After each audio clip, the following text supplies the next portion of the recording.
안녕하세요. 쇠명 기크로트입니다. 회사 생활 하시다 보면 정말 우연히 술 먹다가 그냥 물어봤는데 쿨하게 알려줘서, 아니면 내가 물어보거나 아니면 그 위에 있는 상사가 물어보거나 꼬치꼬치 캐물어갖고 어쩔 수 없이 알려주는 놈들 때문에 나랑 똑같은 일을 하고 있는 사람, 뭐 경력이 나랑 말은 차이 안 나는데, 그리고 저 사람 성과하고 내 성과하고 별로 차이도 안 나는데 나보다 연봉이 높았다는 걸 알게 될 때예요. 비교해봐도 나보다 잘하는 게 한 군데도 없는데 나보다 연봉이 높아. 엄청 억울한 일 생기시죠? 많이들 겪어보셨을 겁니다. 제 26살 때처럼요. 이런 경우에 어떤 단계를 거치고 어떤 결론으로 가게 되는지 한번 알아보시죠. 이런 경우에 가정을 하나 해야 되는데 아까 말씀드린 거랑 똑같아요. 하는 업무가 나와 같은 거라는 걸 설정해야 되죠. 왜냐하면 이따가 또 말씀을 드리겠지만 업종, 업계, 업무에 따라서 완전 천차만별이에요. 연봉이라는 게. 나이, 경력, 실력 이런 거랑 관계없이 연봉의 시작점이 다른 경우가 꽤 있어요. 그러니까 같은 전공으로 같은 경력을 가지고 같은 회사에 같은 업무를 하고 있다는 설정으로 시작할게요. 근데 일반적으로 신입의 경우에는 많이 다르지 않을 거라 생각하고 요건 좀 치우고요. 경력 1, 2년 되신 분들의 경우를 다시 보죠. 경력 짧게 쌓아가지고 이직을 해갖고 왔는데 나랑 같이 옆에 앉아갖고 일하는 동료의 연봉을 어쩌다 알았는데 나보다 연봉이 높아. 그냥 말 그대로 옆에 앉아가지고 하는 일이 똑같아요. 그렇다고 저 사람이 나보다 엄청 잘하는 것도 아니야. 진짜 와. 이런 상황에서요, 첫 번째 억울해질 겁니다. 제가 그랬었거든요. 물론 저는 2년제로 졸업하고 취업했을 때고 그 상대방 분은 전공하고는 관련 없지만 어쨌든 4년제를 졸업하시고 온 상태였어요. 둘 다 신입이었고요.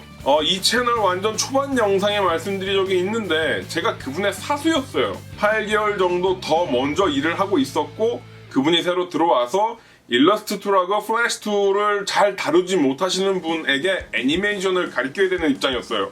하나부터 10까지 다 가르쳐줘야 되는데도 연봉이 달랐죠. 제가 낮았어요. 사수인데도 엄청 열받았습니다. 근데 아마 비슷하실 거예요. 제하고 나하고 연봉이 왜 다른가? 고민 진짜 많이 하실 거예요. 진짜 친한 직장 동료한테는 억울함을 토로하시기도 할 겁니다. 뭐 그 연봉이 나보다 높은 동료가 좋게 보일 리도 없고 업무적이거나 인간적인 거 나랑 비교해가면서 내가 쟤보다 나은데 왜? 자, 근데 생각해봐요. 연봉 협상 테이블에서 저 친구가 잘한 거예요. 무슨 방법을 썼는지도 모르겠고 나보다 어떤 능력이 더 있다고 포장했는지는 모르겠는데 나보다 연봉 협상 테이블에서 인사 담당자 혹은 임원진에게 얘는 이런 금액을 주고 뽑을 만한 가치가 있을 것 같아 라고 매력적으로 보인 거예요. 그게 이 사람 잘못이에요? 아니죠? 자, 다시요. 이 회사에서 받아본 적이 없는 고액 연봉을 받는 사람이 들어왔어요. 근데 나하고 같은 직급이고 뭐 하는 일이 따로 있기는 한데 제가 뭐 하는지 난 잘 모르겠어요. 근데 어쩌다 경리나 회계하시는 분한테 들었는데 너무 높은 거야 나보다. 그럼 나는 저 사람을 미워해야 되나요? 임원진을 미워해야 되나요? 회사의 경영 방침을 미워해야 되나요? 누구보다도 높다고 저 사람을 시기와 질투와 감시의 눈빛으로 보면서 뭐라도 좀 실수해봐라. 그렇게 모든 업무를 지켜봐도 그 사람은 면접 때 잘 지른 거예요. 자, 이 부분에서 한번 쉬고 갈 건데요. 우리가 미워할 사람은 딱히 없고요. 우리가 준비해야 되는 것만 있죠. 저 사람이 일단 스타트를 한번 끊었잖아요. 우리 회사에서 누군가가 받아본 적이 없는 연봉을 저 사람이 끊었단 말이에요. 그럼 팔로잉을 해야죠.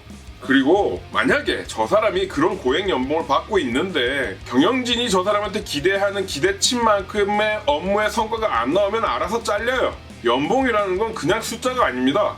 기대치를 충족시키는 업무의 대까지 무능력한 친척 조카한테 용돈 주는 게 연봉이 아니에요. 만약에 능력이 없는 사람이 연봉 협상 테이블에서 매력을 활화산처럼 막 팔팍 터뜨렸다고 쳐봐요. 근데 그 사람은 능력이 없고 연봉은 고액이에요. 그 사람한테는 엄청난 부담이 될 거고 일을 하면서 성과가 나지 않으면 계속 초조해야 할 거고 큰 심리적 압박에 시달릴 겁니다. 그리고 그거 그 사람 몫이니까 내버려 두세요. 어차피 저 사람 돈 많이 번다고 해서 나한테 전세자금 대출 해줄 거 아니거든요. 감정 소비하실 이유, 필요가 전혀 없어요. 자, 여기까지 정리되셨어요? 여기까지 정리되셨으면 해야 될 일은 하나 있습니다. 준비하시는 거죠. 뭘 준비하시느냐? 연봉 협상을 준비하셔야죠. 매일매일 정리하셨던 업무 일지 등에서 업무 처리와 업무 성과들 내가 해냈던 거 그런 거 정리해서 인사 담당자나 임원들한테 직접 다이렉트로 얘기할 수도 있죠. 나 이렇게 했으니까 연봉 좀 올려달라고. 그리고 또 공식적인 협상 기간이 있다면 물론 없는 곳이 더 많기는 하지만 어쨌든 있다면 장기적으로 준비해 볼 수도 있죠. 예를 들면 제가 첫 직장을 다닐 때 매년 11월이 연봉 협상 기간이었어요. 그리고 11월에 결정된 연봉으로 내년 1월부터 적용되었죠. 그 11월을 준비하시면 되는 거예요. 어쨌든 저 사람 미워할 필요 없다 이겁니다. 저 사람이 출근하면서 나한테 인사를 했는데 저 새끼 나보다 연봉 존나 높은데 하는 일은 짜증나. 그리고 인사 안 받을 일도 없어요. 차라리 연봉 관련해서 내 편으로 만들면 뭔가 얘기하기 더 쉽죠. 어떻게 매력 어필을 활바산처럼 얘기했는지 그런 방법들을 알아가실 수 있잖아요. 단편적인 예지만. 그리고 진짜 현실적인 얘기 한 가지를 더 드리자면 이전 영상에서도 따로 말씀드린 적이 있었어요.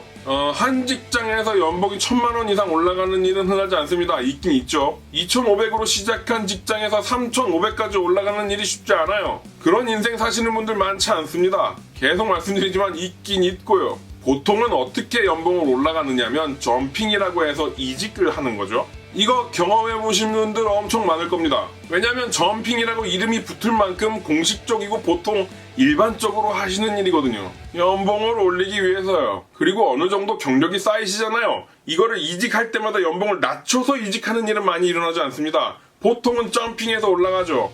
이 한계점이 업계마다 좀 다르기는 한데 이거는 경력이 조금 있으신 분들이 미래를 준비하실 때 보이실 거예요.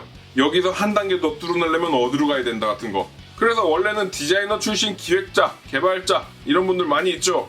영업으로 가시는 분들도 많이 봤고요. 같은 업계 안에서 전업을 하시는 경우가 많이 있습니다. 왜냐면 이 한계점 때문에요.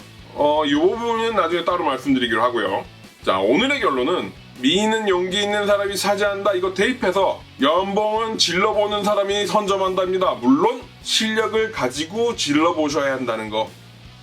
추가 영상입니다. 생각보다 많은 분들이 인천 미팅을 신청해 주시고 계셔가지고요. 너무 감사합니다. 사실 저는 10명 정도 오시면 피자 몇 판 시켜놓고 커피 마시면서 노가리 닦아야지 했거든요.